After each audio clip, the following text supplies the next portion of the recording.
Mari jemaat yang dikasihi Tuhan, kita akan bersama-sama memperkatakan apa yang dimaksud dengan Pentakosta ketiga dan Mazmur 91. Apa yang dimaksud dengan Pentakosta ketiga? 1. Pentakosta ketiga adalah pencurahan Roh Kudus yang dahsyat di zaman ini, melebihi yang terjadi di Azusa Street. 2. Pentakosta ketiga akan mengakibatkan penuaian jiwa yang terbesar dan yang terakhir sebelum Tuhan Yesus datang kembali. 3. Pentakosta ketiga akan membangkitkan generasi Yeremia, yaitu anak-anak muda yang dipenuhi Roh Kudus, cinta mati-matian kepada Tuhan Yesus, tidak kompromi terhadap dosa, dan akan bergerak untuk memenangkan jiwa. 4. Pentakosta ketiga lahir di Indonesia dan bergerak ke bangsa-bangsa. Gerakan ini dari timur ke barat dan akan kembali ke Yerusalem. 5. Pentakosta ketiga akan memberikan kuasa untuk menyelesaikan amanat agung, dan setelah itu Tuhan Yesus akan datang kembali. Dan mari bersama kita sepakat dan percaya mendeklarasikan firman Tuhan yang tertulis dalam Mazmur 91. Dalam lindungan Allah. Orang yang duduk dalam lindungan yang maha tinggi dan bermalam dalam naungan yang maha kuasa akan berkata kepada Tuhan, tempat perlindunganku dan kubu pertahananku, Allahku yang kupercayai. Sungguh, Dialah yang akan melepaskan engkau dari jerat penangkap burung, dari penyakit sampar yang busuk. Dengan kepaknya ia akan menudungi engkau, di bawah sayapnya engkau akan berlindung. Kesetiaannya ialah perisai dan pagar tembok. Engkau tak usah takut terhadap kedahsyatan malam, terhadap panah yang terbang di waktu siang, terhadap penyakit sampar yang berjalan di dalam gelap, terhadap penyakit menular yang mengamuk di waktu petang. Walau 1000 orang rebah di sisimu dan 10.000 di sebelah kananmu, tetapi itu tidak akan menimpamu. Engkau hanya menontonnya dengan matamu sendiri dan melihat pembalasan terhadap orang-orang fasik. Sebab Tuhan ialah tempat perlindunganmu, yang maha tinggi telah kau buat tempat perteduhanmu. Malapetaka tidak akan menimpa kamu, dan tulah tidak akan mendekat kepada kemahmu. Sebab malaikat-malaikatnya akan diperintahkannya kepadamu untuk menjaga engkau di segala jalanmu. Mereka akan menatang engkau di atas tangannya, supaya kakimu jangan terantuk kepada batu. Singa dan ular tedung akan kau langkahi. Engkau akan menginjak anak singa dan ular naga.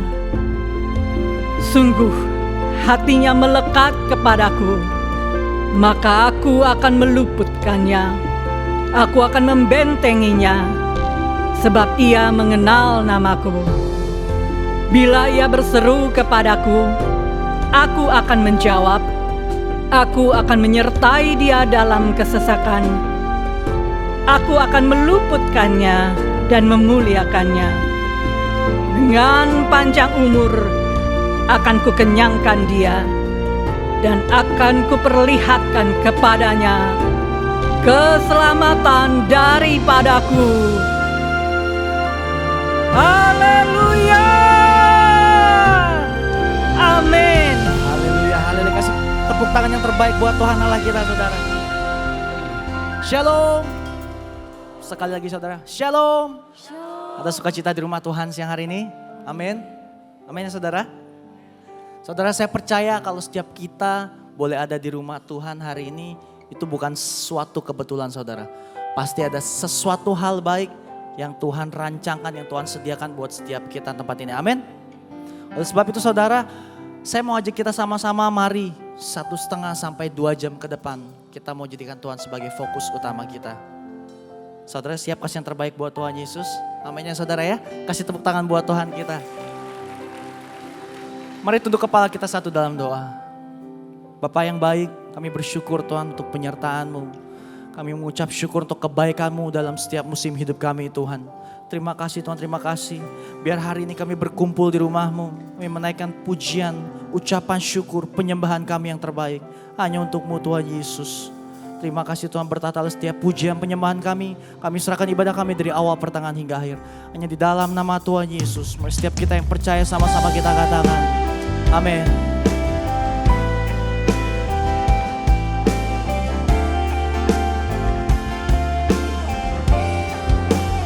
Segala hormat, pujian, kemuliaan hanya bagi nama-Mu Yesus Tuhan. Kami bawa yang terbaik Tuhan.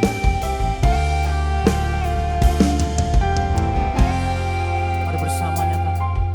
Sungguh besar setia-Mu, nyata di sepanjang hidupku. Darah-Mu telah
di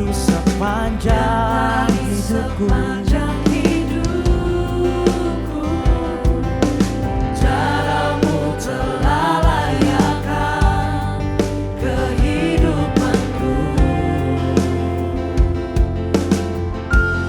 Tiada kata yang bisa melukiskan Engkau. Tiada kata yang bisa lukiskan indahnya Kau Tuhan.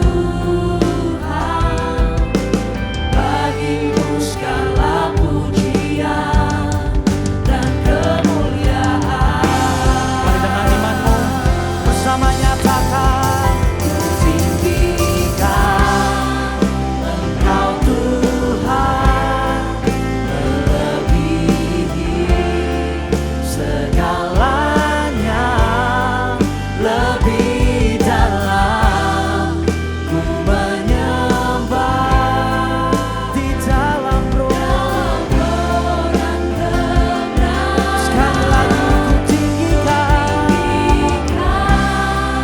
Engkau Tuhan, melebihi segalanya, lebih dalam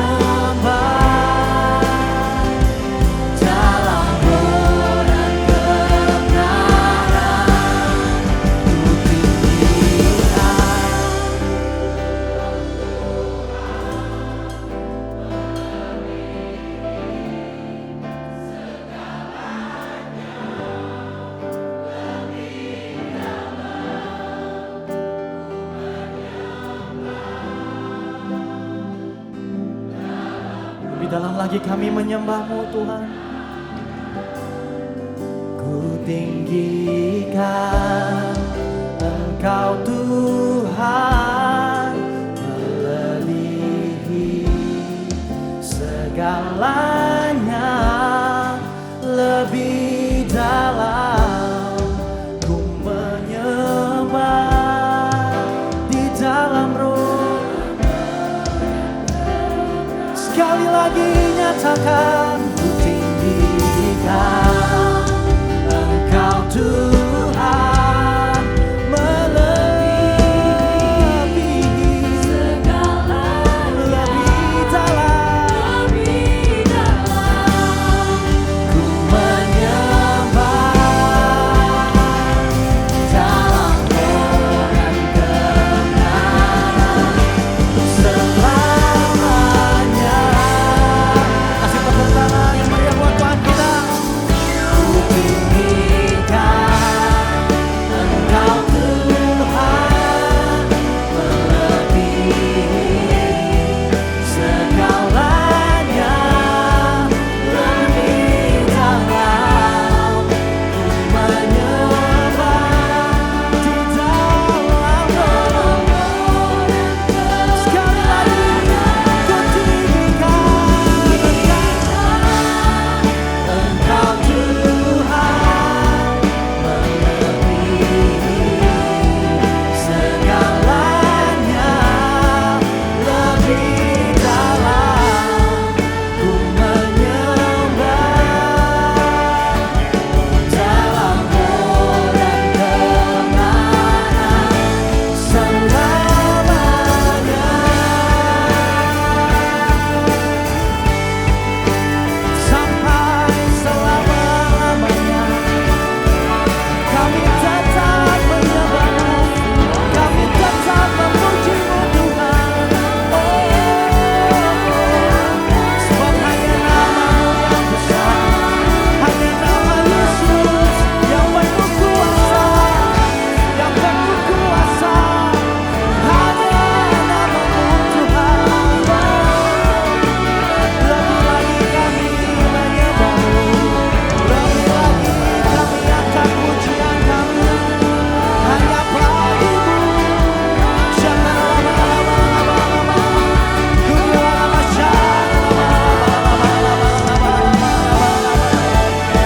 Mari rasakan hadirat Dia memenuhi tempat ini. Mari terus sangkan pujian-Mu akan persembahan-Mu.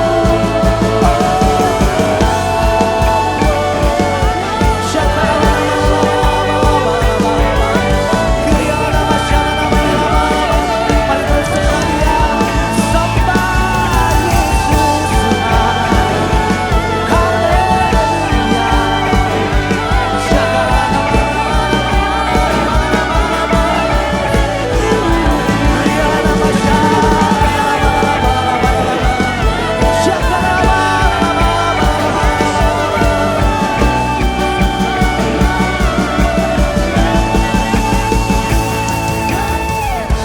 Datanglah, kehendak-Mu jadilah di bumi seperti di surga.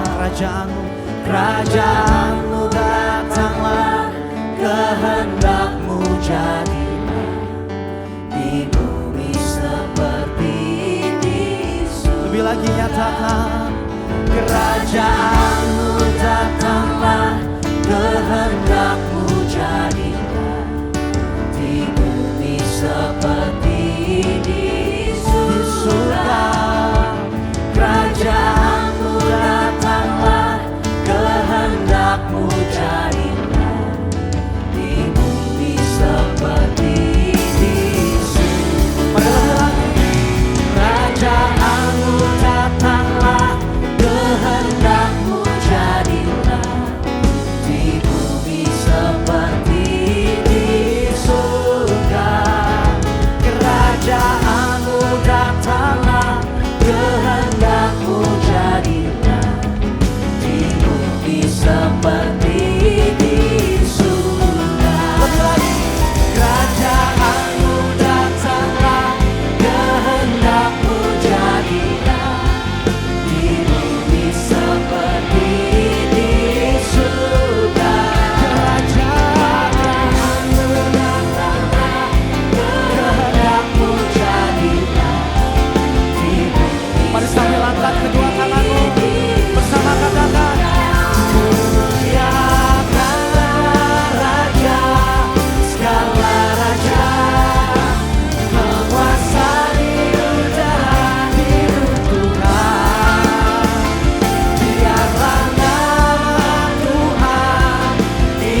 berikan tepuk tangan, sorak-sorai yang terbaik buat Tuhan kita. Haleluya. Biar segala hormat kemuliaan hanya bagi namamu Yesus. Kami siap lebih lagi untukmu Tuhan, kami siap bersuka cita. Mari setiap kita yang siap bersuka cita sama-sama kita katakan. Amin. Amin. Haleluya. Shalom GBPRJ. Sekali lagi shalom. Seberapa banyak di sini yang bersuka, boleh lambaikan tanganmu, sorakan haleluya. Mari sama-sama kita mau menyanyi bagi nama Tuhan. Come on. Kita mau masuki gerbangnya dengan hati yang bersyukur. Sama-sama nyatakan. Masuki gerbangnya dengan hati bersyukur, halamannya dengan pujian. Kataku hari ini harinya Tuhan, ku bersuka sebab Dia dirangkap. Mari sekali lagi katakan. Masuki gerbangnya dengan hati bersyukur, halamannya dengan pujian. Kataku hari ini harinya Tuhan, ku bersuka sebab Dia dirangkap. Mari yang bersuka katakan. Dia dirangkapku, oh Dia dirangkapku, ku bersuka sebab Dia dirangkapku. Oh, Dia dirangkapku, oh Dia dirangkapku, ku bersuka sebab Dia dirangkapku. Yang bersyukur katakan amin. Amin. Angkat suaramu. Ku masuki gerbangnya dengan hati bersyukur, halamannya dengan pujian. Kataku hari ini harinya Tuhan, ku bersuka sebab Dia dirangkap. Mari jemaat sendiri katakan. Ku masuk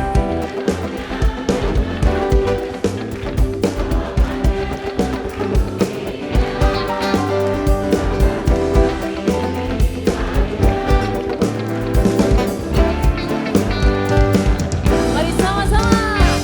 Dia dirangkapku, oh Dia dirangkapku, ku bersuka sebab Dia dirangkapku. Oh, Dia dirangkapku, oh Dia dirangkapku, ku bersuka sebab Dia dirangkapku. Katakan dia dirangkapku.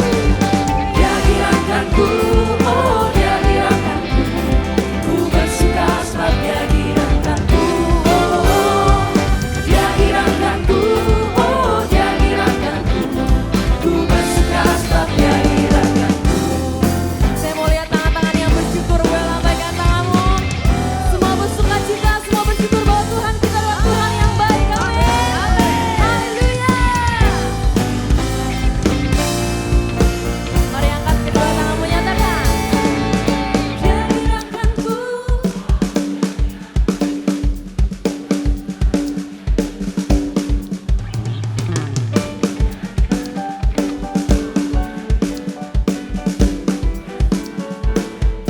Mari sekali lagi.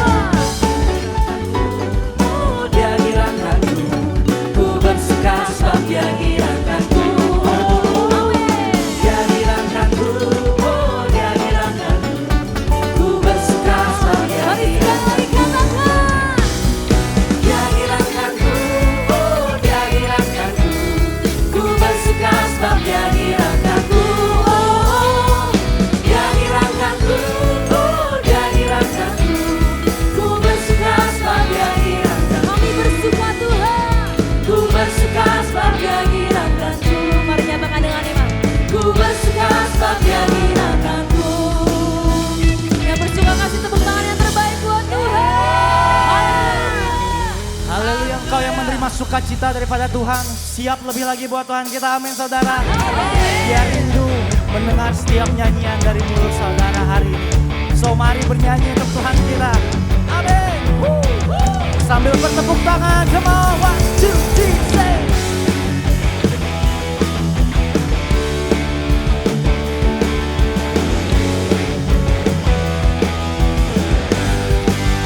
Mari bersama. Bersorak-sorai hai umat Tuhan, Amin. kudus dan mulialah namanya. Sebab besar kasih. Besarlah kasih-Nya, ajaib perbuatan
yang layak terima segala pujian bagi Dia yang bertahan. Surga bumi sujud menyembah di hadapannya. One more time bagi Dia yang memerintah, yang layak terima segala pujian bagi Dia yang bertata. Surga bumi sujud menyembah di hadapan bersama bagi Dia yang memerintah, yang layak terima segala pujian bagi Dia yang bertata. Surga bumi sujud menyembah di hadapannya. Surga bumi sujud menyembah di hadapan. Surga bumi menyembah di hadapannya. Biar seluruh surga dan bumi sujud menyembah nama Yesus Tuhan Allah kita yang besar. Haleluya. Haleluya. Surga bumi sujud menyembah di hadapan-Mu Tuhan. Kuasa kasih-Mu besar. Engkau datang di bumi ini. Engkau memerintah atas Indonesia. Engkau bertahta atas Indonesia. Untuk mendatangkan keadilan. Menegakkan keadilan, mendatangkan kesejahteraan. Dan Engkau memegang kendali keamanan atas bangsa ini dan seluruh wilayah Indonesia. Kami percaya dan perkatakan, pemilu Februari tahun 2024 dan pasca pemilu akan tertib, aman, terkendali, jujur dalam nama Tuhan Yesus. Pintu politik kerajaan surga terbuka, pintu-pintu pemulihan mentalitas bangsa terbuka. Sedangkan pintu kecurangan, kuasa kegelapan dan segala persekongkolan negatif atas NKRI ini tertutup di dalam nama Tuhan Yesus Kristus. Terima kasih Tuhan, biarlah terang Kristus menerangi hati setiap masyarakat Indonesia untuk bisa memilih, memakai hak suara mereka, memilih para pemimpin legislatif pusat maupun daerah, orang yang takut akan Tuhan, Pancasilais, berjiwa nasionalis dan toleran. Kami percaya Tuhan, kami juga memberkati Presiden dan Wakil Presiden kami, Bapak Jokowi dan Ma'ruf Amin, serta pemerintah saat ini. Engkau memberikan roh kesatuan dan menghalau segala roh pemecah belah di dalam nama Tuhan Yesus. Kiranya roh hikmat, kebijaksanaan ilahi Allah menuntun para pemimpin bangsa kami mengatasi setiap permasalahan di bangsa ini dalam ketetapan dan kehendak hati-Mu ya Bapa. Terima kasih Tuhan, kami mengangkat tangan berdoa buat gembala sidang kami Pak Niko. Kiranya Kau memberkati kesehatan hamba-Mu, pelayanan dan penggembalaan hamba-Mu dengan roh keperkasaan ilahi Allah sebagai pembawa api Pentakosta ketiga menyelesaikan amanat agung-Mu. Berkati keluarga besar hamba-Mu dengan perlindungan Tuhan yang sempurna.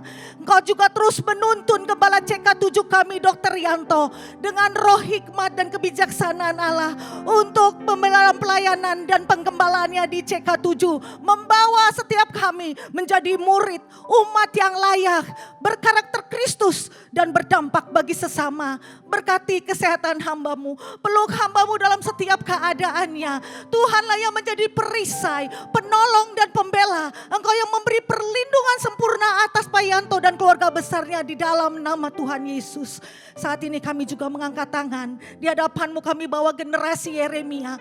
Kami perkatakan, bangkit dan jadi teranglah hai anak-anak muda, untuk membawa api kemuliaan Tuhan ke bangsa-bangsa, untuk menjadi terang Kristus, hidup kudus, tidak kompromi terhadap dosa, dan siap dipakai dengan Tuhan untuk memenangkan banyak jiwa. Tuhan yang mempersiapkan mereka. Kami terus berdoa kiranya lawatan kuasa Roh Kudus melanda anak-anak muda di tempat ini, di bangsa-bangsa, untuk menjadi berkat, untuk menjadi pemimpin-pemimpin masa depan yang sesuai dengan hati Tuhan. Terima kasih Tuhan, Engkau sudah mendengar setiap seruan doa kami. Hanya dalam nama Tuhan Yesus kami mengucap syukur. Mari sama-sama yang percaya katakan, amin. Boleh sekali lagi kita kasih tepuk tangan yang terbaik buat Tuhan Yesus. Kita percaya bahwa Tuhan Yesus baik, amin. Sedikit sharing Bapak Ibu Saudara. Di hari terakhir tahun 2023, tepat di tanggal 31 Desember, sekitar 1:30 malam, pertama kalinya dalam hidup saya melihat papa saya kesakitan. Papa adalah tipe orang yang jarang sekali mengeluh. Tapi di saat itu, saya terus mendengar keluhan dia. Saya terus melihat dia kesakitan, Bapak Ibu Saudara. Saya sebagai anak sangat hancur saat itu. Saya sangat menyayangi papa saya. Saya adalah anak yang lumayan dekat dengan papa saya. Saya nggak tahu harus apa saat itu. Dia terus kesakitan, dan akhirnya saya bawa dia ke rumah sakit. Di perjalanan dalam rumah sakit, saya cuma bisa berdoa, dan berdoa. Saya nggak mau kehilangan papa saya saat itu. Saya terus berdoa. Saya sangat menyayangi papa saya. Saya percaya saat itu Tuhan ada di tengah-tengah saya dan keluarga saya. Dan saya percaya Tuhan melawat papa saya. Maka dari itu Bapak Ibu Saudara, hari ini saya mau nyatakan bahwa papa saya sudah disembuhkan. Papa saya sudah kembali melayani Tuhan pada hari ini bersama-sama dengan kita. Itu semua karena penyertaan Tuhan yang sempurna. Tuhan menyertai keluarga saya. Dan saya percaya Tuhan yang sama juga akan menyertai Bapak Ibu Saudara saat ini. Apapun yang terjadi, mari bawa kepada Tuhan. Mari berjalan bersama Tuhan. Biar Tuhan yang pimpin seluruh perjalanan hidup kita. Amin. Boleh sekali lagi kita kasih tepuk tangan yang terbaik buat Tuhan Yesus.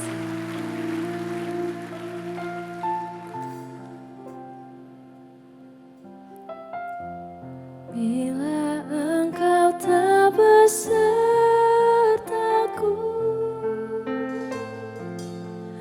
ku tak mau berjalan. Ku perlu Tuhan, pimpin langkahku dengan kasih karunia-Mu.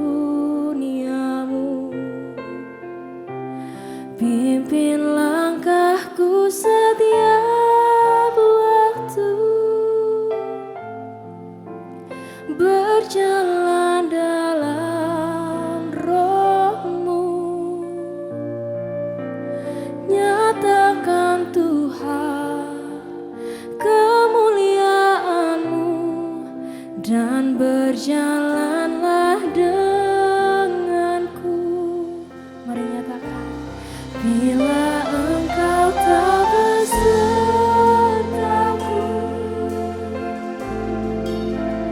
ku tak mau berjalan. Ku perlu Tuhan, pimpin langkahku dengan kasih karunia-Mu. Pimpin langkahku setiap waktu, berjalan dalam Roh-Mu. Nyatakan Tuhan kemuliaan-Mu dan berjalanlah denganku. Mari nyatakan.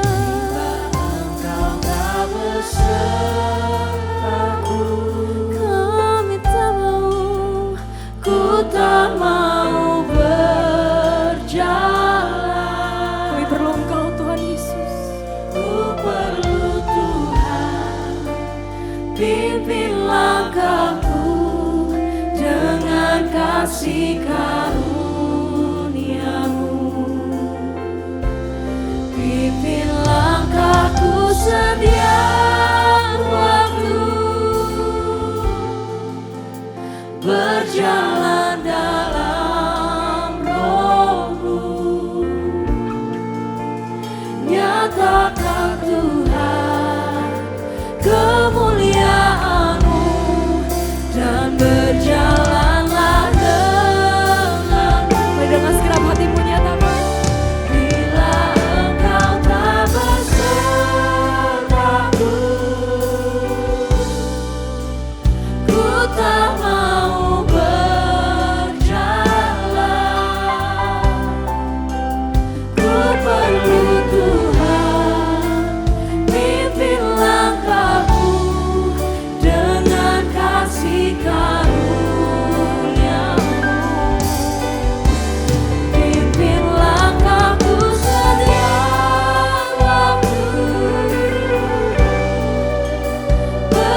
Shalom, Bapak Ibu yang dikasihi Tuhan. Senang sekali kita bisa bertemu kembali di ibadah live streaming GBI PRJ Group. Nah, sebelum kita mulai dengan firman Tuhan yang akan disampaikan, mari saya ajak kita terlebih dahulu untuk berdoa, minta pengurapan Tuhan turun atas kita semua sehingga kita dimampukan untuk mengerti apa yang menjadi isi Tuhan pada hari ini. Mari kita berdoa. Bapa kami yang baik, terima kasih Tuhan untuk hari ini, hari yang baru yang Kau berikan kepada kami semua. Tuhan, jikalau sebentar lagi kami akan mendengar apa yang menjadi isi hati-Mu, urapi kami Tuhan, mampukan kami Tuhan sebagai pelaku-pelaku firman, sehingga kami bukan hanya mendengar, tetapi hidup kami akan berubah dan kami akan berbuah seturut dengan kehendak-Mu. Urapi hamba Tuhan, pakai mulut bibir hamba sebagai penyambung dari lidah-Mu Tuhan. Supaya setiap apa yang keluar dari mulut hamba itu semuanya berasal daripada-Mu. Hanya di dalam nama Tuhan Yesus kami berdoa dan bersyukur. Haleluya. Amin. Nah, Bapak Ibu yang dikasihi Tuhan, masuk di dalam minggu ketiga di awal tahun ini, awal tahun yang luar biasa ini, saya akhir-akhir banyak merenung mengenai apa peristiwa-peristiwa yang terjadi di tahun 2023. Sepanjang tahun itu kita dapat mengambil pelajaran apa saja yang mungkin dapat kita perbaiki dan apa yang harus kita koreksi sehingga masuk di tahun 2024 ini kita menjadi seorang pribadi yang lebih baik. Pastinya ada suka, mungkin ada duka, ada peristiwa datang dan pergi yang silih berganti dalam kehidupan ini. Dan di akhir dari tahun 2023 lalu, saya banyak menghadiri ibadah penghiburan Bapak Ibu yang dikasihi Tuhan. Dan pada saat saya menghadiri ibadah penghiburan tersebut, saya banyak merenung pada saat saya ada di rumah duka. Lalu pada saat saya merenung, saya berpikir, satu saat nanti, jikalau saya yang dipanggil Tuhan, apa yang saya bisa wariskan untuk anak cucu saya, khususnya anak-anak saya. Nah, pada saat saya melihat mungkin, usia saya masih muda, tetapi itu tidak akan menjadi sebuah jaminan. Karena belum tentu orang tua saja yang lebih cepat dipanggil Tuhan. Zaman sekarang banyak juga orang-orang muda yang begitu cepat dipanggil Tuhan. Kadang-kadang kita nggak ngerti apa sebenarnya rencana Tuhan di dalam kehidupan kita. Tetapi satu hal, Tuhan pasti akan mendatangkan kebaikan bagi kita semua. Pada saat saya merenungkan di rumah duka itu, saya berpikir, warisan apa yang saya akan berikan kepada anak-anak saya? Di Amsal 13 ayat 22 dikatakan, orang baik meninggalkan warisan bagi anak cucunya, tetapi kekayaan orang berdosa disimpan bagi orang benar. Nah, Bapak Ibu yang dikasihi Tuhan, saya ini kebetulan termasuk orang yang cukup idealisme. Selama ini saya suka bilang kepada suami saya, kalau kita nanti harus mempersiapkan semua yang terbaik buat anak-anak kita. Nah, dimulai dari karena kehidupan kami yang dari nol waktu saat kami pertama kali menikah, membangun rumah tangga dan bahkan dari minus. Sehingga saya punya impian dan harapan kalau anak-anak besar nanti saya bisa memberikan warisan yang terbaik. Mulai dari setiap anak dapat rumah mungkin dan bahkan setiap anak itu bisa meneruskan pekerjaan atau perusahaan yang kami rintis saat ini. Tetapi ternyata Bapak Ibu yang dikasihi Tuhan, apa yang saya idealkan, apa yang saya bayangkan itu belum tentu semuanya benar. Apa yang saya harapkan itu ternyata salah. Ada hal yang jauh lebih berharga daripada warisan seperti rumah, uang, bisnis, pekerjaan yang harus kita berikan kepada anak cucu kita. Yaitu kebenaran firman Tuhan dan rumah yang kekal, yaitu kerajaan surga mulia. Di Matius 6 ayat 19 dikatakan, janganlah kamu mengumpulkan harta di bumi. Di bumi ngengat dan karat merusakkannya dan pencuri membongkar serta mencurinya. Tetapi kumpulkanlah bagimu harta di sorga. Di sorga ngengat dan karat tidak merusakkannya dan pencuri tidak membongkar serta mencurinya. Ternyata ada warisan yang jauh lebih berharga yang harus kita wariskan kepada anak-anak kita. Yang tidak bisa diambil daripada mereka, yang tidak bisa rusak atau tidak bisa dicuri oleh siapapun, yaitu harta sorgawi. Mungkin saat ini kita yang mendengar firman Tuhan ini atau ibadah live streaming ini kita berpikir, oh saya masih belum menikah, saya belum menjadi orang tua. Tetapi Bapak Ibu yang dikasihi Tuhan, gak apa-apa. Firman ini kelak buat kita semua. Karena pastinya kita adalah seorang anak dari orang tua. Atau mungkin saat ini kita sudah menjadi orang tua dari anak-anak kita. Jadi firman Tuhan gak akan ada yang kembali dengan sia-sia, amin. Nah, sebelum kita lebih lanjut, kita sama-sama belajar dulu. Apa arti dari family tree atau pohon keluarga? Nah, pohon keluarga adalah asal-usul keluarga kita. Bagaimana kita menerima warisan dari orang tua atau nenek moyang kita. Bapak Ibu, warisan dalam pohon keluarga itu pastinya ada nama warisan, nama keluarga, family name. Dan juga ternyata selain family name yang diturunkan kepada anak-anaknya, khususnya anak-anak laki-laki akan menurunkan warisan nama keluarga dari orang tuanya, ada juga pola keluarga. Kita akan bahas tentang pola keluarga. Karena apa? Buah tidak jatuh jauh dari pohonnya, amin. Nah, di dalam keluarga pasti ada pola keluarga. Karena kita akan dapatkan itu dari kehidupan orang tua kita sehari-hari. Kita setiap hari melihat apa yang orang tua kita lakukan. Baik itu mungkin benar atau mungkin itu enggak benar. Tetapi tanpa sadar banyak pola atau kebiasaan yang diwariskan kepada kita, suka atau nggak suka. Dan suatu saat karena itu terekam di dalam alam bawah sadar kita, itu akan juga kita lakukan tanpa kita inginkan. Nah, contohnya, misalnya kalau seandainya orang tua kita yang belum di dalam Tuhan, mungkin pada saat mereka ribut, mereka main tangan. Ada terjadi KDRT. Atau mungkin juga kalau seandainya mereka ribut, salah satu di antara mereka akan meninggalkan rumah atau mungkin akan memecah barang-barang rumah tangga yang ada di sekelilingnya. Nah, hal-hal itu bisa kemungkinan terjadi kepada anak-anaknya suatu kelak kalau anak-anaknya itu berumah tangga. Contoh, saya punya sesuatu contoh yang sangat unik Bapak Ibu yang dikasihi Tuhan. Saya kebetulan di sini ada sendok dan garpu. Saya ini orang yang idealisme sehingga pada saat saya mendidik anak-anak saya waktu masih kecil, itu saya mendidik sendiri tanpa suster, tanpa mbak. Lalu saya biasakan mereka pegang sendok itu seperti begini ya, seperti layaknya orang kalau misalnya table manner makan pegang sendok garpu seperti ini. Lalu pada saat saya perhatikan karena ayah mertua saya, papa mertua saya pegang sendok seperti ini ya, kalau makan seperti ini. Lalu saya ajarkan anak saya pastinya dengan benar gitu ya. Nah, papa mertua saya seperti itu, suami saya makannya pun seperti ini ya, seperti ini. Nah, pendek cerita, saya ngajarin mereka, anak-anak saya dari kecil makan pegang sendok seperti ini loh ya, seperti ini. Ternyata tanpa saya sadari, pada saat mereka sudah besar, itu mereka makannya kembali seperti ini.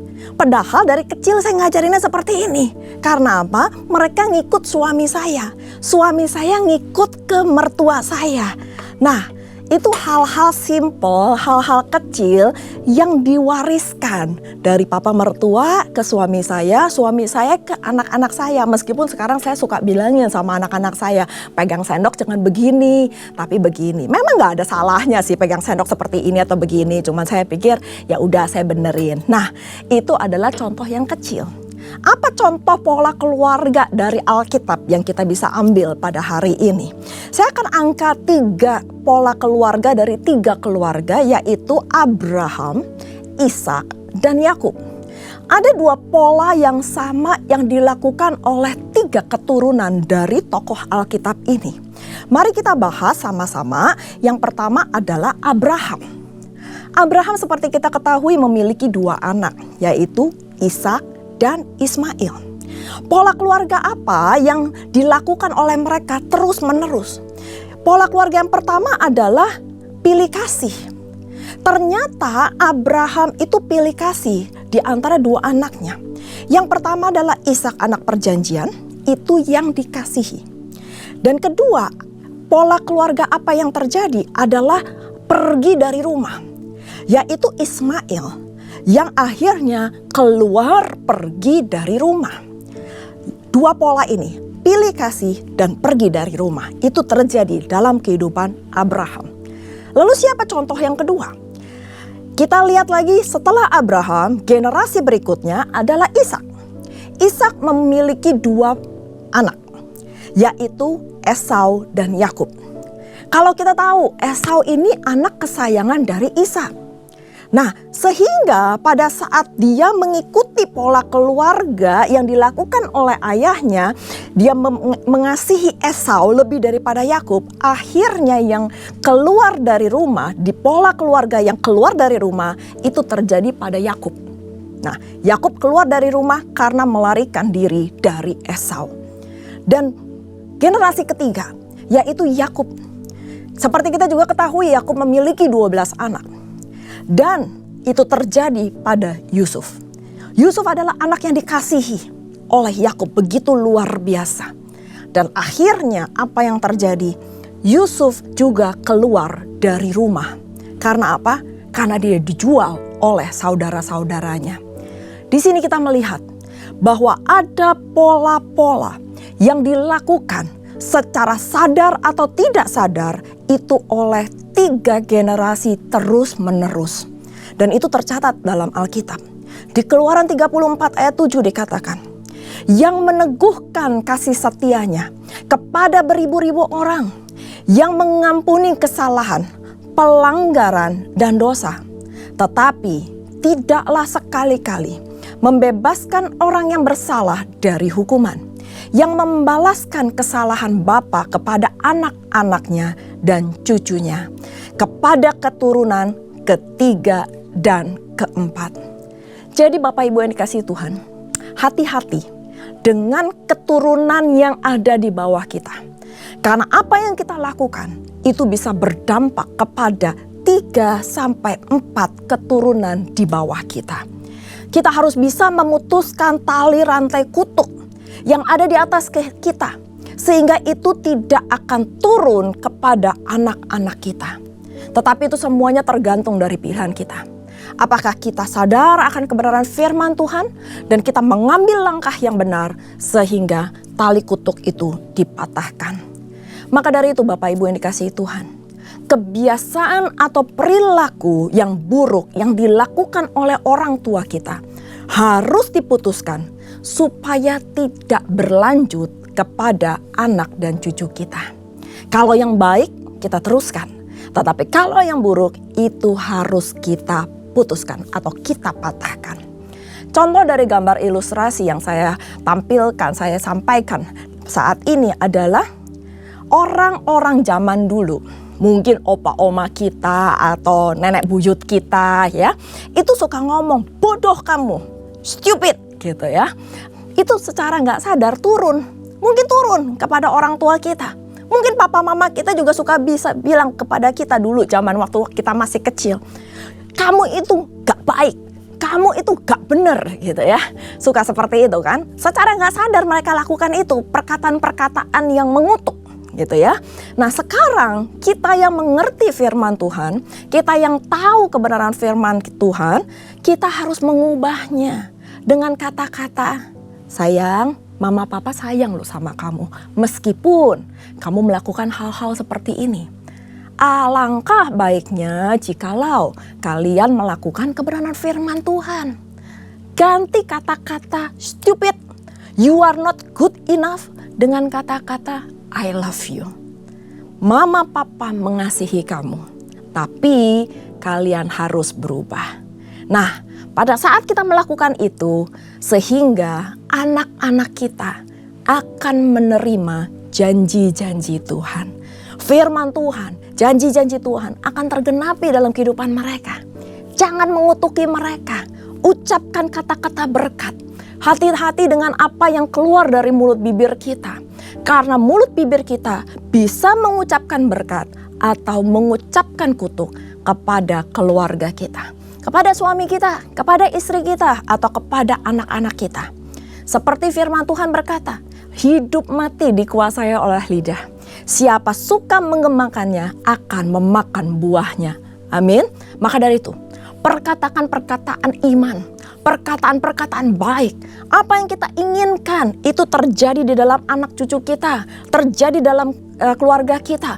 Kita perkatakan sambil kita mengimani, itu terjadi, itu terjadi. Kalian menjadi anak-anak yang takut akan Tuhan. Kalian akan menjadi anak-anak yang memegang firman Tuhan, melakukan firman Tuhan dalam kehidupan kamu. Seperti itu. Mari, Bapak Ibu yang dikasihi Tuhan, kita sama-sama belajar. Kita sama-sama berubah, karena saya juga seorang orang tua. Jadi kita sama-sama supaya memperbaiki apa yang keluar dari mulut bibir kita, itu bisa kata-kata berkat kepada anak-anak kita. Nah, lalu apa saja yang bisa diwariskan oleh orang tua kepada anak-anaknya? Yang pertama adalah warisan fisik. Ya, seperti kita ketahui bahwa kalau seandainya anak dengan orang tua, kadang-kadang ada yang wajahnya mirip ya, atau ada yang postur tubuhnya mirip, atau cara berjalannya mirip, atau mungkin ada hal-hal lain yang bisa secara fisik itu mirip antara orang tua dengan anak. Contohnya seperti kalau anak saya jalan dengan suami saya, dari belakang orang-orang suka bilang, iya ya sama ya, dia sama suamimu ya, cara jalannya, cara berdirinya, postur tubuhnya itu sama. Nah, itu warisan fisik yang diberikan oleh orang tua kepada anaknya. Yang kedua adalah warisan spiritual. Warisan spiritual, jikalau orang tua yang cinta akan Tuhan, yang takut akan Tuhan, maka kemungkinan besar anak-anaknya juga akan cinta kepada Tuhan. Amin. Maka dari itu penting buat kita sebagai orang tua itu hidup intim dengan Tuhan. Mencari wajah Tuhan, mencari perkenanan Tuhan lebih dan lebih lagi supaya itu bisa kita wariskan kepada anak cucu kita. Akan tetapi, jikalau orang tua yang suka perginya ke praktek sihir, yang suka kuasa gelap, kuamya, ngelihat ramalan, maka anaknya juga mudah terpengaruh dengan kuasa gelap. Maka dari itu Bapak Ibu sekalian, hati-hati dengan kuasa-kuasa gelap. Kalau kebetulan saat ini Bapak Ibu mendengar dan kadang-kadang suka masih iseng akan hal-hal tersebut, mari kita sama-sama berdoa, mematahkan dan menjauhkan itu semua, karena itu adalah kekejian bagi Tuhan. Yang ketiga, warisan apa yang kita bisa wariskan kepada anak cucu kita adalah warisan psikologi. Ya, karena apa? Orang tua yang mudah stres, orang tua yang depresi, maka anak-anaknya juga kemungkinan bisa mewarisi stres atau depresi dari orang tua. Maka dari itu banyak terapi-terapi pada saat ibu-ibu hamil saat ini mendengarkan musik. Ya, musik instrumen klasik supaya apa? Babynya tenang katanya ya, di dalam perut gitu ya, babynya bisa tenang, bisa rileks. Lalu kalau ibu-ibu muda sedang hamil, jangan stres, nanti anaknya ikut stres seperti itu. Karena apa? Itu secara DNA itu bisa diwariskan kepada anaknya. Dan apalagi yang selain psikologi, yaitu nilai-nilai, value ya. Kalau orang tua memegang nilai-nilai prinsip, tradisi, kultur, maka kecenderungan anak juga bisa memegang prinsip-prinsip tersebut. Maka dari itu baik untuk kita tahu kebenaran firman Tuhan, mana tradisi, nilai-nilai kultur yang berkenan di hadapan Tuhan, itu yang kita wariskan kepada anak cucu kita. Kalau seandainya itu tidak berkenan dan itu mungkin menyimpang dari kebenaran firman Tuhan, harus kita patahkan.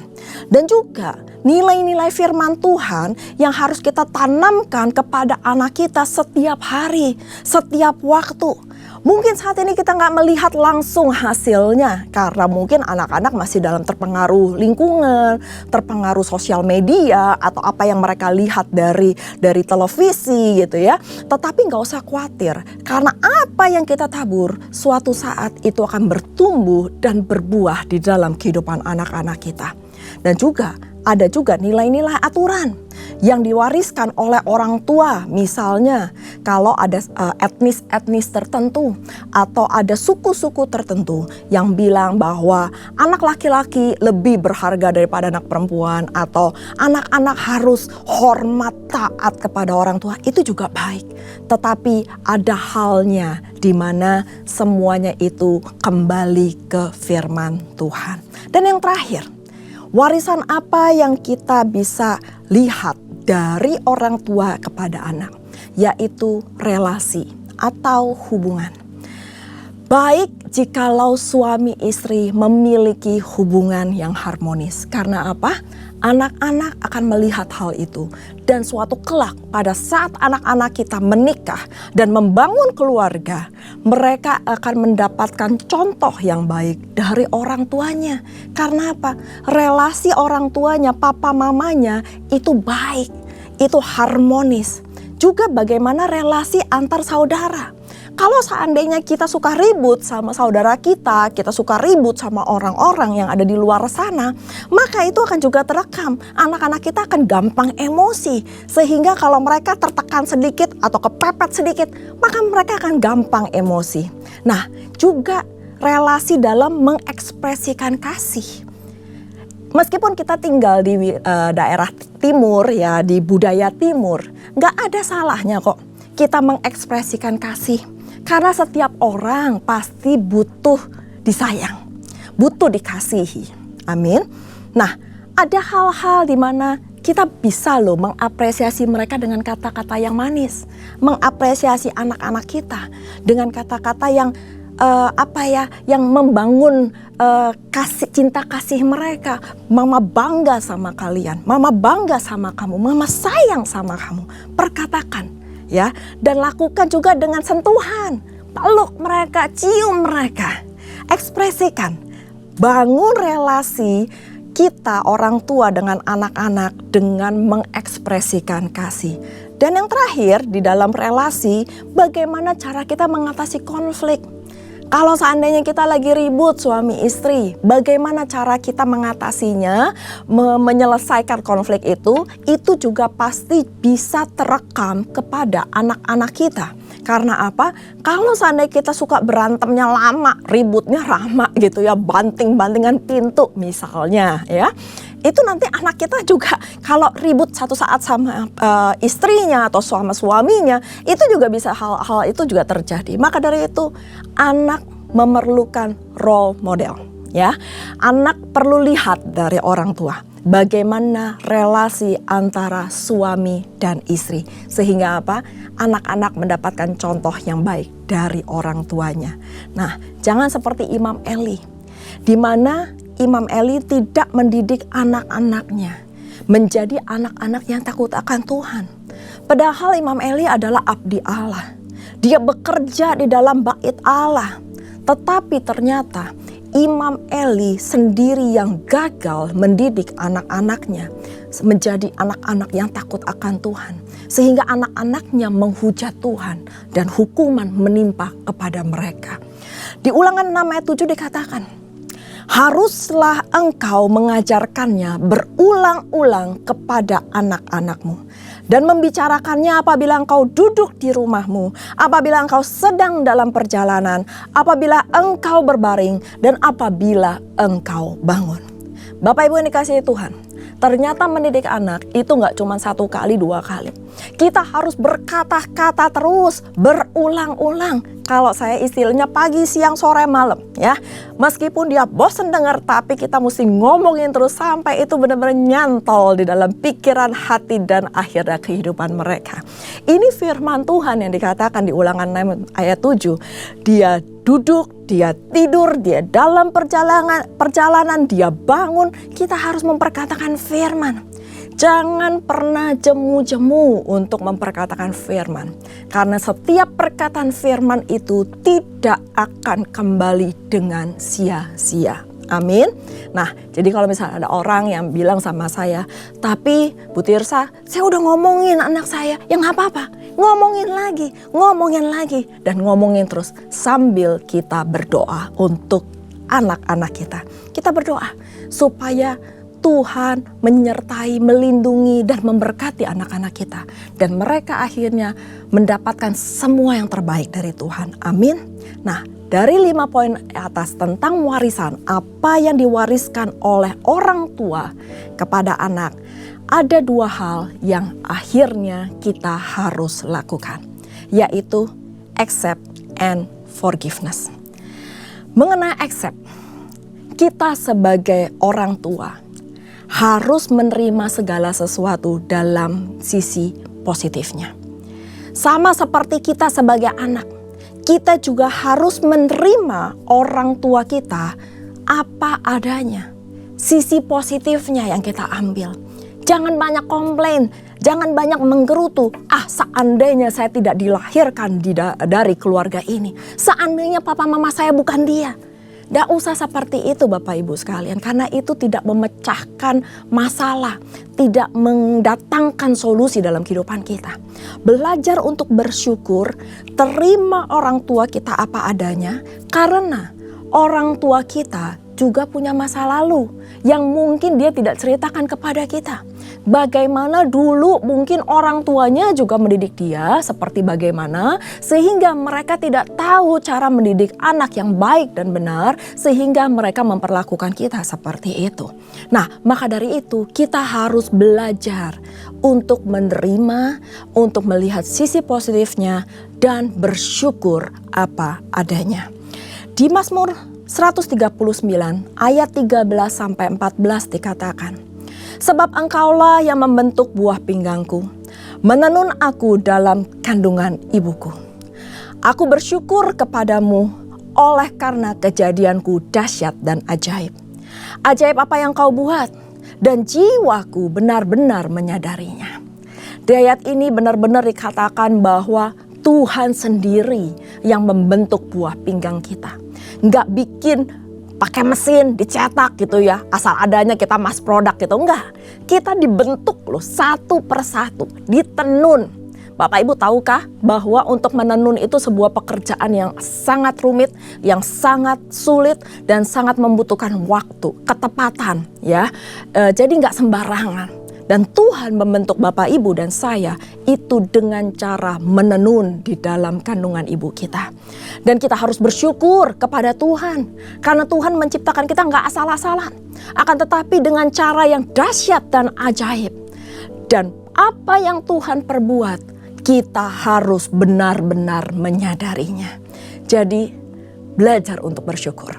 Apapun masa lalu kita belajar untuk bersyukur, kita ambil positifnya, kita tinggalkan segala sesuatu yang negatif, kita patahkan kutuk di dalam nama Tuhan Yesus, lalu kita memperbaikinya kepada anak dan cucu kita. Yang kedua, forgiveness. Di Matius 6 ayat 14-15 dikatakan, karena jikalau kamu mengampuni kesalahan orang, Bapamu yang di surga akan mengampuni kamu juga. Di ayat 15, tetapi jikalau kamu tidak mengampuni orang, Bapamu juga tidak akan mengampuni kesalahanmu. Yang kedua adalah forgiveness. Kadang-kadang banyak orang yang hidup dalam kepahitan kepada orang tuanya sehingga mereka tidak bisa melepaskan pengampunan kepada orang tuanya. Masih kepahitan gitu ya. Mungkin karena trauma masa kecil, ada sesuatu kejadian, dan sekarang apalagi zaman yang gampang banget kita dengar di media-media bahwa anak bisa menuntut orang tua bisa nuntut anak gitu ya, sampai memenjarakan segala macam. Itu sering terjadi. Bapak Ibu, firman ini jelas dikatakan, jikalau kamu mengampuni kesalahan orang, termasuk orang tuamu, nggak ada except ya, nggak ada pengecualian. Jadi semua kesalahannya orang, maka Bapamu yang di sorga juga akan mengampuni kamu. Nggak ada kita manusia yang luput dari kesalahan Bapak Ibu, termasuk saya. Jadi kalau kita pasti setiap hari butuh pengampunan dari Allah Bapa, maka yang pertama yang harus kita lakukan adalah kita mengampuni kesalahan orang lain terlebih dahulu. Karena apa? Karena itu adalah satu dari syarat Bapa mengampuni kita.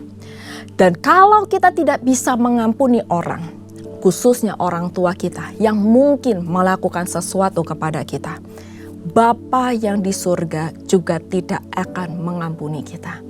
Nah, jelas firman ini berkata bahwa kita harus melepaskan pengampunan. Mungkin kepada orang tua kita, atau mungkin kepada suami istri kita, kepada anak-anak kita. Kita harus belajar untuk selalu mengampuni. Berapa kali kita harus mengampuni? Kita harus selalu mengampuni. 7 kali 70 kali. Gak ada habisnya, kita harus selalu mengampuni. Amin. Sampai akhirnya Tuhan memanggil kita. Baru itu selesai tugas kita mengampuni. Menjadi orang tua tidaklah mudah. Tetapi saya percaya juga tidak ada yang sulit di dalam Tuhan. Amin. Intinya adalah kita harus minta hikmat dari Tuhan. Minta Tuhan menuntun kita secara langsung. Bagaimana kita harus mendidik anak-anak kita menjadi anak-anak yang takut akan Tuhan. Yang mengerti kebenaran firman Tuhan. Sehingga anak-anak kita itu hidup di dalam kebenaran. Hidup di dalam terang. Suami istri harus sepakat menyelaraskan apa yang terbaik yang dapat diambil dari keluarga masing-masing dan diberikan, diwariskan kepada anak-anak kita. Dan dilandasi dengan kebenaran firman Tuhan. Ada ayat terakhir yang saya mau sampaikan. Di 3 Yohanes 1 ayat 4. Bagiku tidak ada sukacita yang lebih besar daripada mendengar bahwa anak-anakku hidup dalam kebenaran.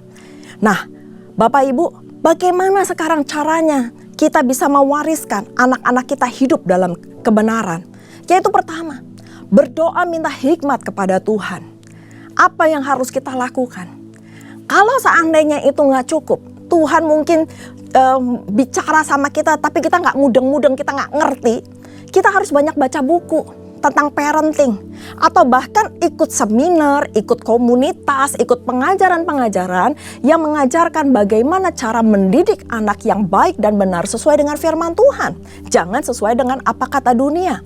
Dan yang terakhir, kalaupun kita masih ada masalah dengan hal tersebut, silahkan menghubungi gembala, menghubungi mungkin mentor-mentor rohani yang bisa kita percaya. Sehingga kita bisa sama-sama saling sharing, kita bisa dibimbing apa yang harus kita lakukan.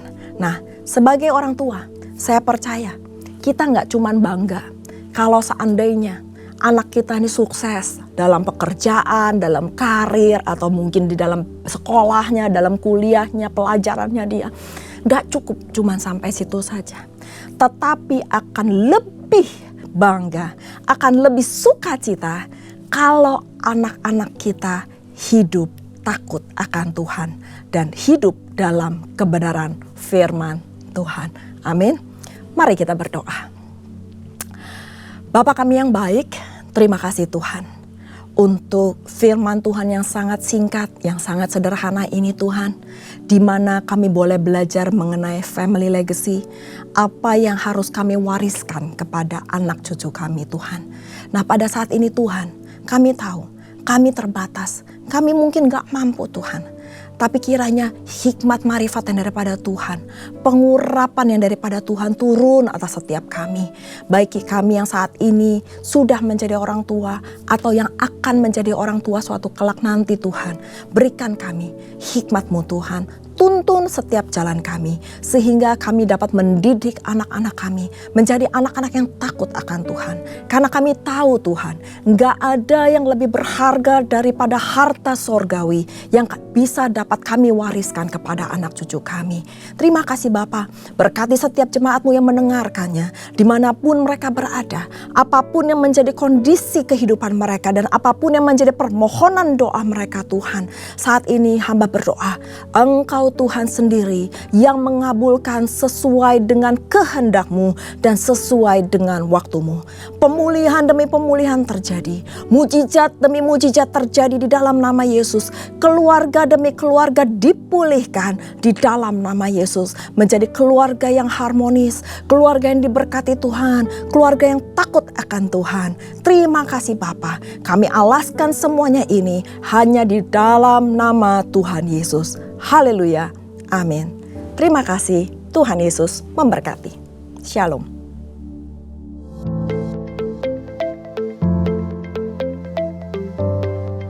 Shalom. Gembala dan seluruh pengerja CK7 serta jemaat Tuhan mengucapkan terima kasih kepada PDP Tirsa Juliana Wibowo yang telah memberkati kita semua melalui penyampaian pesan firman Tuhan pada hari ini. Tuhan Yesus memberkati ibu dan keluarga berlimpah-limpah. Amin. Berikut kami sampaikan beberapa pengumuman.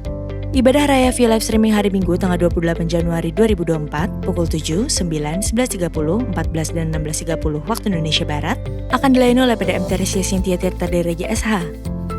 Ibadah tayang ulang atau rerun yang dilakukan secara onsite untuk ibadah Mandarin Service, 2 PM yang Professional and Couple Service, serta King's Kid ibadah anak berkebutuhan khusus di channel YouTube GBI PRJ CK7.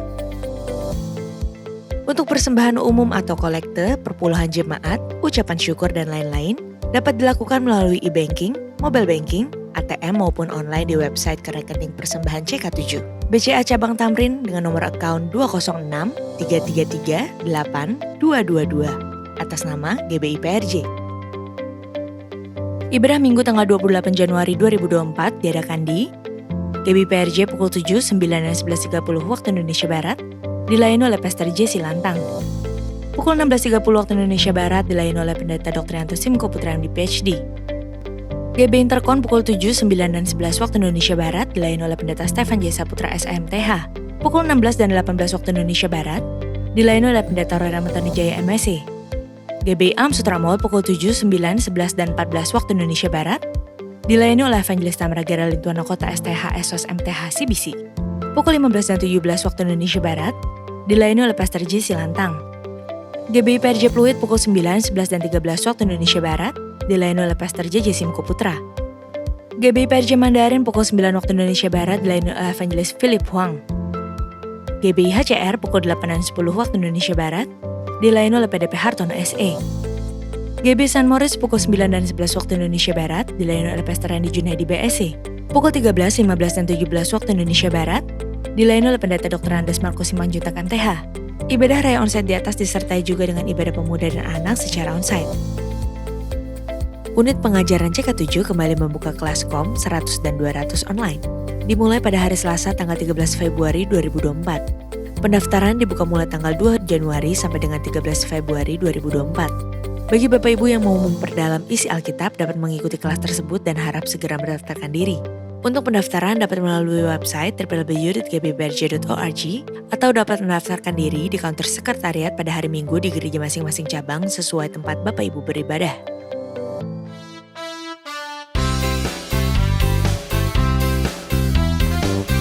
Kenapa abang kalau pelayanan kok bikin orang suka ketawa? Lah kan Injil itu kabar baik, Pak. Kalau nakut-nakutin berarti Halloween, Pak.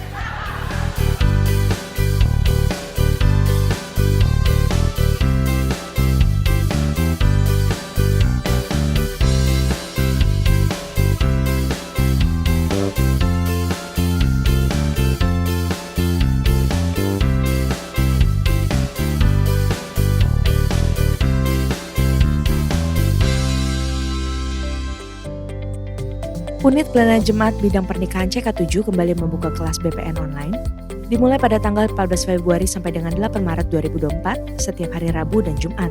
Pendaftaran dibuka mulai tanggal 7 sampai dengan 28 Januari 2024. Bagi Bapak Ibu yang akan melangsungkan pemberkatan nikah harap segera mendaftarkan diri. Dan untuk pendaftaran dapat melalui website www.gbprj.org. Sekian pengumuman pada hari ini. Terima kasih atas perhatian Bapak Ibu sekalian. Tuhan Yesus memberkati. Terimalah berkat yang berlimpah-limpah dari Allah Bapa, kasih karunia di dalam anaknya yang tunggal, Yesus Kristus, persekutuan yang manis dengan Roh Kudus menyertai kita mulai saat ini, sampai Tuhan Yesus datang kembali untuk kedua kalinya, menjemput kita di awan-awan yang permai, bahkan untuk selama-lamanya. Semua yang hadir dan percaya katakan, amin. Tuhan memberkati saudara-saudara sekalian, and God bless you all. Shalom, tahukah saudara bahwa kita tengah hidup di era yang para ahli sebut sebagai era postmodern, di mana era ini sangat dipengaruhi oleh pandangan postmodernisme yang mempengaruhi cara pandang khususnya generasi muda saat ini, bahkan mempengaruhi cara mereka memandang kehidupan spiritual. Dari berbagai sumber yang menjelaskan tentang postmodernisme, dapat disimpulkan bahwa postmodernisme adalah cara pandang dan juga gaya hidup yang menentang atau selalu mempertanyakan segala sesuatu yang dulu tidak pernah dipertanyakan. yaitu dari hal ilmu pengetahuan, suatu kebenaran, dan bahkan penentuan otoritas. Pandangan ini umumnya bersifat skeptis dan lebih memprioritaskan pengalaman dan perasaan pribadi. Contohnya, mereka berpendapat bahwa kebenaran itu ada tapi tidak bersifat absolut, melainkan tergantung pengalaman dan perasaan tiap orang. Hal ini sangat berpengaruh terhadap pandangan mereka dalam berbagai hal. Dalam kekristenan sendiri, pandangan postmodernisme biasanya juga mempertanyakan hal-hal seperti bukti Tuhan ada atau tidak, apakah Alkitab adalah sumber yang valid atau tidak, pertanyaan mengenai kalau Tuhan itu baik, kenapa ada kejahatan, atau apakah suatu dosa masih relevan ketika banyak orang melakukannya dan akhirnya dianggap normal. Sebetulnya, dalam Kisah Para Rasul 17 ayat 16-34, Rasul Paulus juga pernah menghadapi situasi serupa saat berada di Athena, Yunani, di mana ada banyak sekali patung-patung berhala yang menandakan adanya banyak cara pandang, filosofi, budaya, dan ilah-ilah. Tidak heran jika Paulus dan rekan-rekannya ditertawakan dan dianggap membual saat membagikan Injil dan berita tentang Kristus. Namun, di balik itu ada rasa penasaran dan kehausan untuk tahu lebih lanjut dari apa yang diajarkan Paulus, sehingga Paulus mendapatkan kesempatan emas, yaitu diundang untuk berbicara di sidang Areopagus, tempat di mana siapapun bebas untuk berbicara dan berpendapat. Paulus menggunakan kesempatan tersebut untuk memberitakan kebenaran yang akhirnya membuat beberapa orang Athena menjadi percaya kepada Tuhan, bahkan bergabung dalam persekutuan orang percaya. Sebagai orang percaya, apa saja yang dapat kita pelajari dan lakukan dari pengalaman Paulus di era postmodern ini? Yang pertama, pentingnya memiliki kepekaan akan kondisi kerohanian yang terjadi di era ini. Dipenuhi Roh Kudus membuat Paulus menjadi selalu peka dan tidak tinggal diam saat melihat jiwa-jiwa disesatkan oleh ilah-ilah dan pandangan yang tidak benar. Kita pun perlu dipenuhi Roh Kudus untuk bisa cermat dan peka akan kondisi kerohanian di era postmodern ini, di mana banyak orang tidak percaya akan Tuhan dan kebenarannya, atau sekedar percaya adanya kekuatan ilahi yang lebih besar dari manusia, tapi sosok tersebut bukanlah Tuhan yang benar. Dari situlah kita bisa memakai peluang yang ada untuk membicarakan tentang Tuhan, kebenaran, dan firman-Nya. Yang kedua, siap dan terbuka untuk berdiskusi mengenai Kristus dan Injil keselamatan. Keterbukaan untuk berargumentasi dan berpendapat bisa menjadi cara untuk memulai diskusi di era postmodern ini.